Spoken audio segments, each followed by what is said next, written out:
I'm Joyce Woodworth. Welcome to the Spirit of Winona. Alzheimer's is a disease that affects the mental function of over 4.5 million Americans. Today we're going to find out more about this disease by talking with my guests, one of whom is a registered nurse who works with Alzheimer's patients on a daily basis, and the other who has experienced Alzheimer's firsthand in caring for her husband. I'd like to introduce Kathy Jarvinen, who's a registered nurse at Sauer Memorial Hospital, and also Jane Bremer, who actually experienced the Alzheimer's disease by caring for your husband. That's correct. And also I understand that you have a big part of bringing on the Memory Walk 2004. I've been involved for about 4 years now. Okay. So, well, let's start with you, Kathy, and tell us exactly what Alzheimer's disease is. Alzheimer's disease is a disease that tragically hits a lot of people in our society.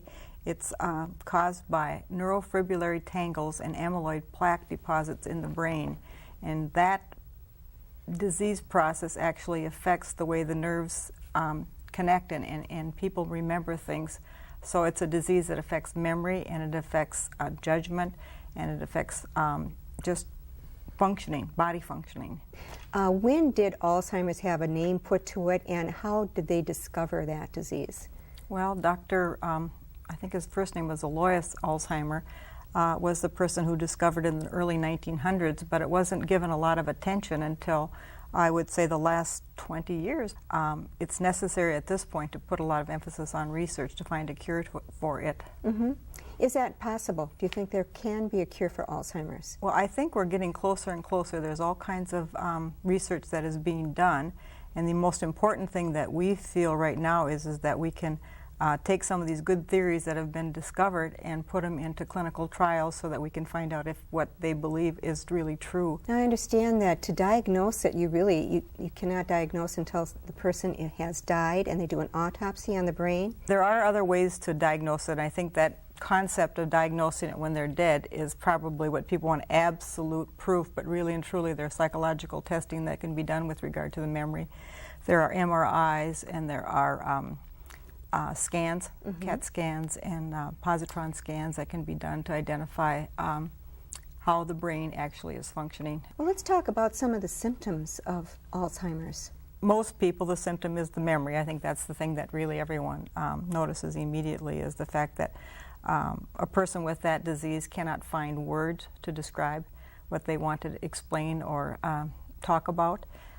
They have poor judgment. They just forget things so that they're not doing things in the normal fashion, like if you would be making a cup of tea, put the teapot on and then walk out of the room and forget you're making tea. Now, I understand you probably experienced some of these things firsthand with your husband. yes, I did. Basically, in the onset, which I believe was probably the first stages, there were the actions of repetition, repeating the same story over and over again, or perhaps, and also not being able to recall someone's name, calling up individuals to find out what that name might be. You know, not things that were totally out of the ordinary, but just enough to kind of say, well, that just doesn't sound like the person that he is. Well, we all forget things. Mm-hmm. Does that mean that we might have the symptoms of early Alzheimer's? I think that's everyone's fear when they forget things and Yeah, we do. Lose their car keys or forget, you know, something at the grocery store when they're going shopping. But no, I think it's much more consistent and in depth when you start noticing these memory lapses of people that have the disease. You can actually do what they call a mini mental status exam, and that's one of the things that is usually done. Some of the social workers do it, the psychiatrists do it, and check to see whether or not, how much of the memory is there and how many things can be recalled. So they give them little word memory questions and find out that the most basic things are not able to be remembered. Okay, so that might be one way they diagnose it at the clinic or the hospital. It gives you your first indicator. Okay, and you talked about the phases of Alzheimer's. What are the phases or the steps of Alzheimer's? Well, I think there are some people that group it into a lot very elaborate categories, but most people think of the initial phase, the middle stage, and the end stage of the disease. The initial stage, most people are in their homes and they're doing things on a daily basis, and most of the time they're very, very aware of the fact that they are losing their memory. And they're very, very good at concealing this fact. Because it's a very frightening thing that's happening to them. You know, you know that you can't remember, and you try and you try, and it doesn't happen. You can't remember it. So you try to find little ways to make jokes, or to just not answer a question, or to avoid things so that people aren't recognizing the fact that you really cannot remember. Well, what happens in the next phase? People just can't function on their own anymore, probably. Is the best way to describe it, that they really need assistance with their activities of daily living. You know, just the usual things like getting dressed, getting their hair combed, brushing their teeth, finding breakfast, getting, you know, just everything that you do on a daily basis, they have difficulty with. Tell me, that phase, it has to be a very important time to comfort the person or help the person out. Jane, you went through that phase. How did you handle that phase? The second phase, yes, it was very difficult. At that point, realizing how much Adolf needed assistance with his daily living skills, even preparing meals and managing his daily activities, we sought the intervention, which was in terms of home health care, and also inviting more family members to come over and just kind of visit and make him feel just a little bit safer at that point.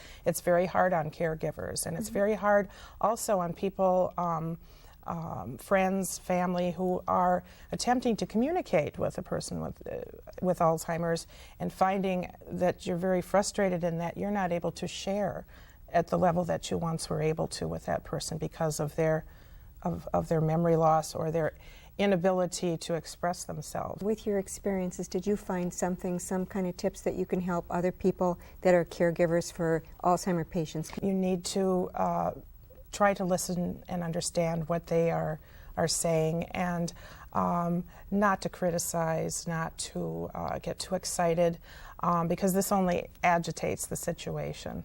The other thing is to communicate with people on the outside, you know, with friends, your pastor, your priest if necessary.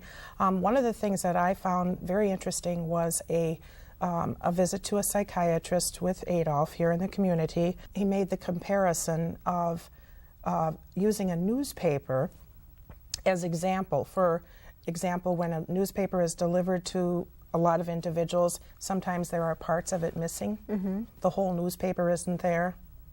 So what happens is it still a good newspaper? Is there still something in that newspaper we can read and find to be worthwhile?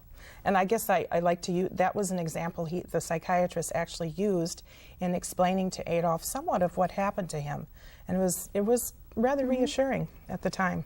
That was a good analogy, and tell us why that was such a good analogy. That Adolf was the editor-in-chief of the Winona Daily News at one time in his life. So he was a person who dealt with newspapers on a daily basis.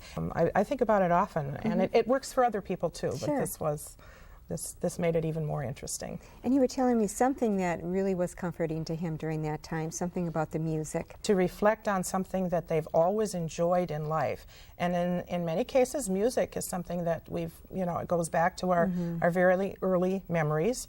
And he was very fond of classical music.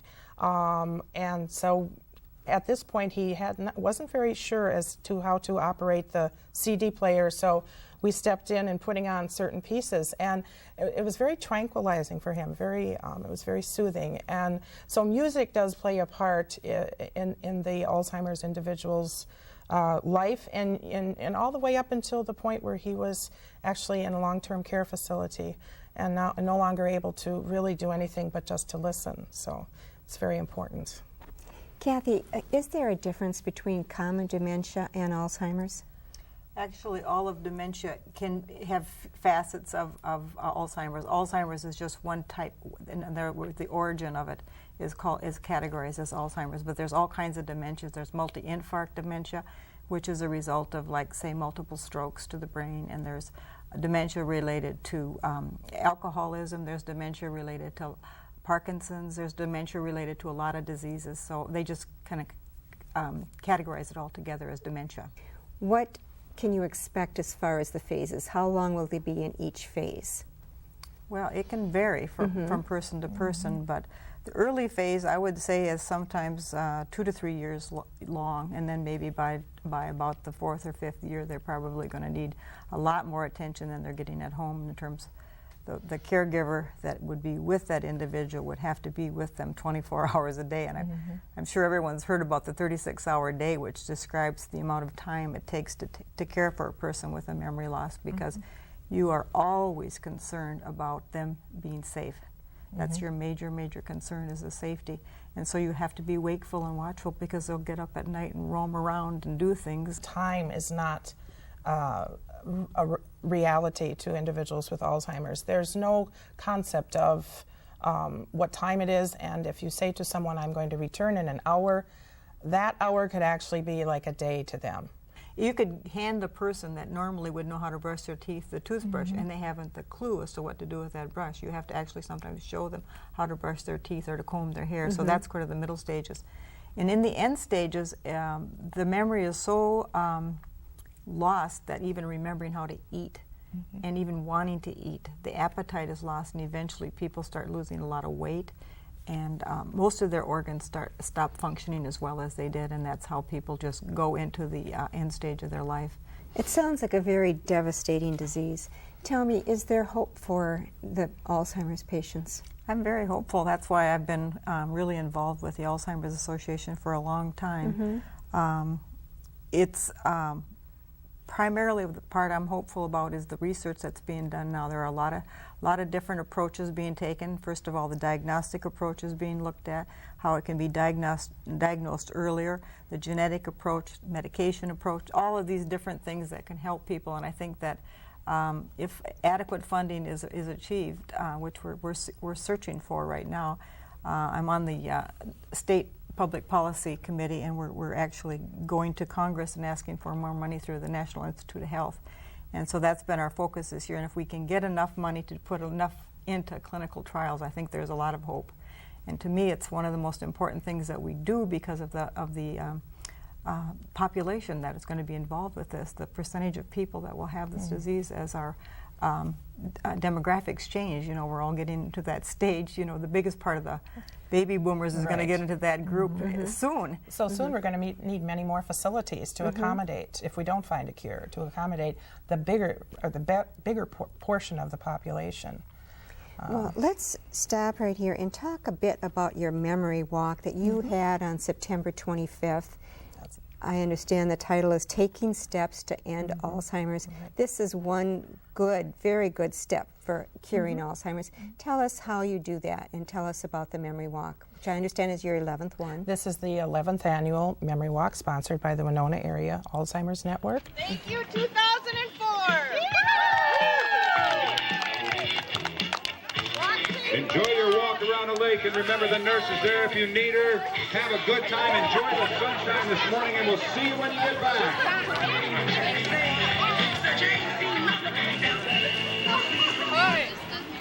It shows a lot of team spirit. We're looking at getting out and walking, and for each step that you take and raising money, we get closer and closer to meeting our goal and raising money and using the money that we do raise for putting it back into our community, for workshops that we have for caregivers, and also for research. We realize that this is a disease there's a lot to learn about, and a lot of the public don't have access to this kind of literature, so we made a shelf on the library, our local library, and donated things. One of the gifts that we just gave recently is the film about the forgetting, which is a film that was put on public television recently, and it was sponsored by the Alzheimer's Association.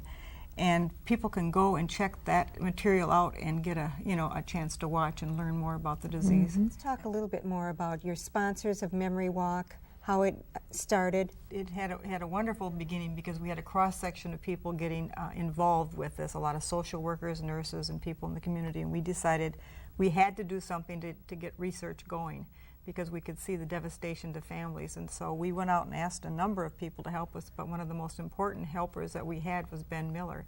He gave us funds to get started, and he was always there when he was alive. He came to every walk, and he just really, really was a big contributor and supporter of our group. Even after he couldn't walk any longer, he was there oftentimes in a wheelchair and just being there to give support and cheering everyone on. And it was just a wonderful thing to have him in our sphere. Well, I know it was very important to him because he watched his wife suffer from Alzheimer's for many years. That's true. And he always had hope that there was going to be a cure, so it was important to him. Yes, it was. Well, I'm part of a group. We're Creative Memories consultants and customers, and Creative Memories is one of the corporate sponsors of the Memory Walk. We've been doing it for 3 years. We just think it's an awesome opportunity to raise funds for a very worthwhile cause. Yes, it is. Has anybody that you know been affected by Alzheimer's? Yes, unfortunately. My mother-in-law, who's in her 90s, has been afflicted for the past few years, and it's really sad because she doesn't recognize her family anymore, and it just seems like we've lost touch with a really vibrant person. Our team raised over $650 for the walk, and we're just really excited about that. Very good. About how many team members do you have? There are 5 team members and myself, and some of the gals have their children here today, so we have a nice group walking. I'm just thankful for a beautiful day, and I guess for the opportunity to be doing this for such a great cause.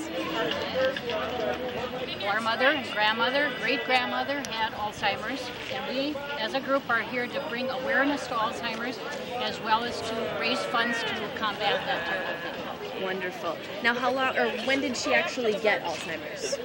Well, she died in 1996, and she had been diagnosed maybe 8 years before that. But, you know, you never know when it really begins. Of course, it's so subtle to begin with. You notice the little things like trouble making change and writing checks, paying the bills, losing things, repeating. She would repeat and repeat and repeat things. As it got worse, it was just more obvious every day. Somebody else speak up here. Christmas time, I heard. Yeah, Christmas time, all the presents were opened before the people arrived. And hidden. And hidden, yeah. So even though it's a difficult process to go through, it almost makes you smile at times. We had some humor. We had a lot of humor with it. It's either laugh or cry sometimes. She had Alzheimer's. We're not ashamed of it. It's nothing that you can help. It's something that is, the more we know about it, the better off we're going to be, all of us. And someday it may be us. And now I understand you also honor a different family each year. Yes, we do. Tell me about the one you honored this year. This year it was the family of Isabel Kukowski, and that is Tom Kukowski and his family. They cared for their mother while she was at home, who was diagnosed with Alzheimer's, and after she moved to St. Anne Extended Healthcare, they also were her caregivers there. We're very honored to be the family chosen. Well, we're all here in honor of my mother, Isabel Kukowski, who has Alzheimer's, and we're doing the memory walk and trying to raise money so we can beat this disease in the future. And hopefully, I'm sure my mother won't benefit by it, but hopefully a lot of other people will. And how long has your mother been dealing with Alzheimer's? She is probably, it's about 10 years now. Started out, we noticed that she wasn't taking her pills, and she was hiding certain things and repeating herself over and over, and just being scared all the time. And, forget the family who we are. Like, our mother doesn't know who we are. The Alzheimer's Association Memory Walk is held in 680 communities throughout the nation. In Winona in 2004, over $18,000 was raised for research and education to end this mind-boggling disease. Kathy, is there anything that you can do at all to prevent getting Alzheimer's? Well, there are theories on how people can help themselves in that regard, and obviously it's the usual things, the healthy lifestyle, being very active. And there was just an article recently about how walking can help you prevent getting Alzheimer's. There's just a lot of theories, but nothing in proof, but good healthy living and doing word problems and playing bridge, or doing mental exercises to keep your mind sharp. Great. Well, I want to thank both of you so much for making us all aware of this devastating disease and for all the work that you do to make people aware. Thank you for having us, Joyce. Thank you very much. Great, my pleasure. And thank you too for joining me today. Please join me again next week. Till then, enjoy the Spirit of Winona.